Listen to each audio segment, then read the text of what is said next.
In the outskirts of Oregon, Bill stops his car and changes his clothes to burn them, while remembering all the violence he just went through. This started 2 days ago. Bill is a 23-year-old guy living with his hardworking parents. He's in a constant state of anger and frustration caused by his obsessive consumption of depressive news about the state of the world and videos from edgy influencers. To burn through this frustration, Bill punches a bag, lifts weights, or plays darts in his room when he's in one of his parents, Bill, pretends to be a chill dude. One morning, things get difficult when Bill's parents inform it's about time for him to move out of the house. Bill snaps as he spills the juice, reminding his parents that the deal consisted of him living with them until he had enough saved money for his post-education because he wants to do this on his own. His father points out some of that money could go to rent, and Bill accuses him of guilt. Tripping, an argument ensues, but the parents need to let Av for work, so they tell Bill that they'll help him out for a few years, but they still want to discuss the matter properly over dinner later. Afterward, Bill drives downtown and goes to a coffee shop where he orders a double espresso macchiato with extra foam. The barista finishes the order quickly, but Bill is disappointed by what he sees, claiming it isn't a macchiato because it doesn't have foam. An argument ensues, and Bill returns the coffee while asking for his money back, but the barista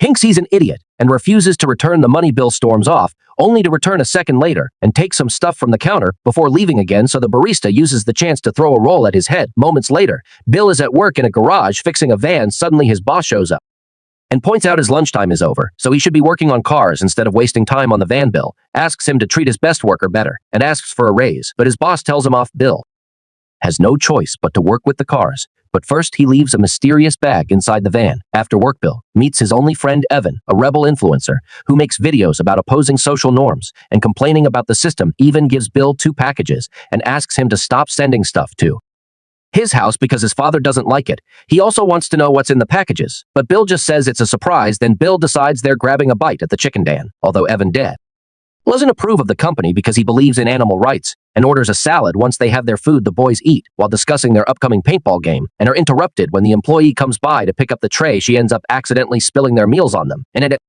first the guys laugh, but while she cleans they demand an apology and their money back. The employee says she'll redo their orders, but she can't return the money, causing Bill to ask for the manager until Evan calms him down after their new order arrives. They eat while watching people on the street, which inspires a rant from Evan about overpopulation, the destruction of natural resources, contamination, and people's obsession with money. Bill responds that Evan's too pessimistic and that he's all talk, but no action. Later, when Bill returns home, his parents are waiting for him to have a serious talk. They're a bit angry because Bill hasn't called and missed dinner, so he apologizes and promises they'll have the talk in the morning because he'll have exciting news then. Afterward, Bill goes to his room, where he reads books and magazines related to the world's problems, while hearing the news on the radio, which also talks about violence. Bill keeps picturing all those crimes in his head and eventually abandons reading to open his packages. Instead, it turns out he's ordered a full bulletproof armor, and he starts putting it together while listening to Evan's latest video, during which he talks about the world needing people who actually stand up and believe in action.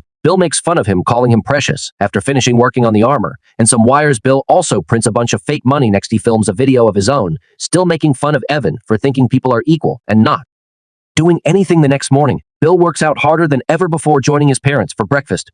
Bill suddenly informs them that today he's going to be proactive. He took the day off from work so he could stay home and fill out college applications, hoping to study mechanical engineering. The parents are shocked to hear this, but also very proud and show great support for their son's decision. Afterward, Bill gathers his things as glimpses of his video are shown, during which he says that unlike Evan, he's going to take action. His things include not only the armor, but also lots of weapons that Bill puts together with ease. When he's done, he looks like a SWAT team agent, and he can't help admiring himself in the mirror. While his mind keeps running through all the horrible news and Evan's speech, it's also revealed that his video shows Bill saying balance is created by survival of the fittest, so he'll kill every person that is using recourses, but their existence isn't beneficial for society, like cancer patients. Then Bill leaves in his car, but he stops in the middle of the road to change into a different vehicle that doesn't have a license plate. While he drives, Bill keeps on remembering everything Eva, his parents, and the news said to him, which keeps him motivated. Eventually,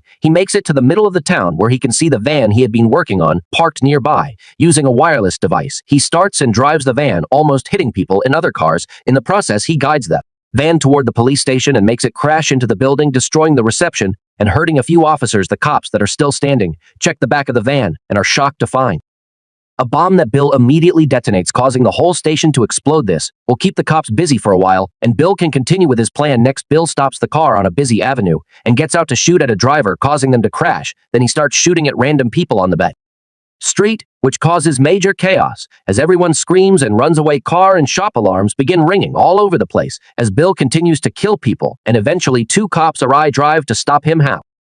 However, their bullets can't do anything to the armor, and Bill kills them too afterward. He returns to the main avenue to keep on shooting people without mercy, only stopping if he needs to reload. He even asks a woman if she's scared before killing her too. The massacre continues for several minutes, and by then, Bill has started to enter stores too. After killing everyone at a diner, he goes to the cafe with the barista that told him off and asks for the same order. The barista doesn't recognize him and Perez the order, but Bill gets furious because it's lacking foam again. He gives the barista the chance to run as he starts counting, and when he reaches 5, he kills the barista outside. Next, Bill enters a beauty salon and shoots in the air as a warning before cornering all the employees and clients against the wall. Then he takes off his helmet and gets some water, explaining the armor is very hot. He also takes a seat to rest and begins making fun of the victims for sounding so scared. Some of the women beg for mercy and mention their families, so Bill says he feels nauseous and leaves the shop without killing anyone. However, he returns 2 seconds later to corner the people in the salon again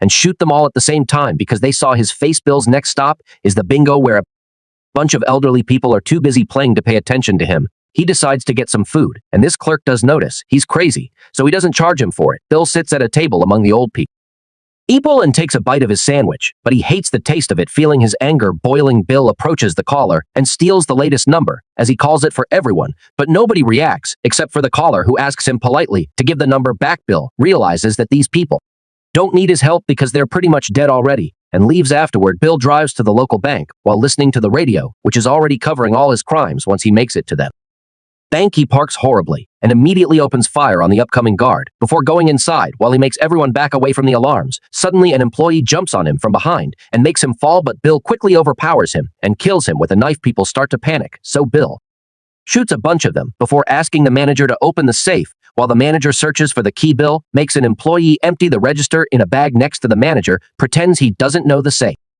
fee's password, so Bill starts talking to him by alternating between understanding and insults until the guy finally gets it open. Once all the money is in the bag, Bill rushes back to his car, puts the bag with the real money in the trunk, and takes out the bag with the fake bills he printed. Then he makes a show out of setting the money on fire while yelling that money is useless. After Bill leaves in his car, the bank manager comes out and sees the burned money, so he calls the sheriff. Meanwhile, Bill continues to drive while listening to the reporters talk about all his crimes. Using the radio, he catches the police's frequency and learns they're searching for him. These cops while coming into town through Crossroads Aid. At that moment, Bill gets a phone call from his mother, so he quickly lies and says he hasn't left the house while pretending not to know about the incidents in town. Moments later, Bill stops at the chicken den and kills the employee that spilled their meals yesterday. At that moment, Eva calls him and scolds him for being late, since they're supposed to be playing paintball in the woods. Now Bill says he's running errands and that he'll be there soon on his way to the forest. Bill stops at Crossroad and plants a huge bomb behind the welcome sign before going back to his car to wait.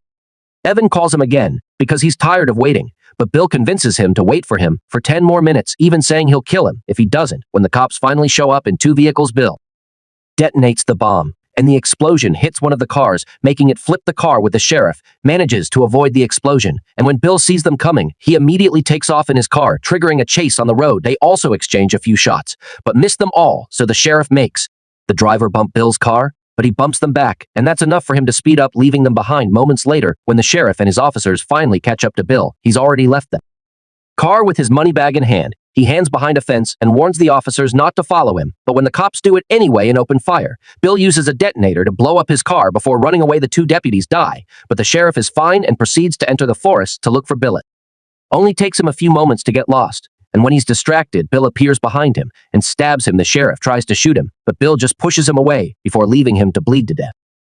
Afterward, Bill rushes to finally meet Evan and shows him the bag full of money. While Evan is distracted, Bill uses a stun gun to knock him down. Then he puts a gun on Evan's hand by guiding it to the correct spot. Bill shoots and kills Evan, making it look like he self-deleted to be the martyr he always wanted to be. After putting his armor on Evan, Bill drives away until he reaches a secure spot where he can change into clean clothes and burn all the evidence, getting back to the beginning. Then he puts on clean clothes, and goes home where he rests on the couch and watches the news. At that moment, his parents arrive and think he's been here all day. The reporter on TV announces the police have found Evan and confirms he was behind the massacre, so Bill tells his parents Evan was his only friend. Feeling bad for their son, they decide not to ask him about the college applications and share a hug after Bill goes to bed. The parents agree they'll have to send Bill to a psychologist because he's bi.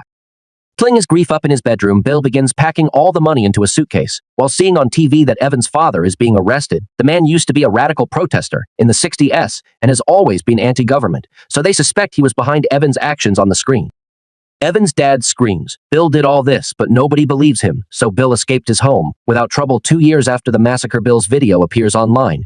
He explains that there's no chance to survive and begins a ranting about the need to kill people to save natural resources, saying he'll do population control for the sake of humanity. Make sure to subscribe and turn on notifications so you can watch more videos like this. Thanks for watching.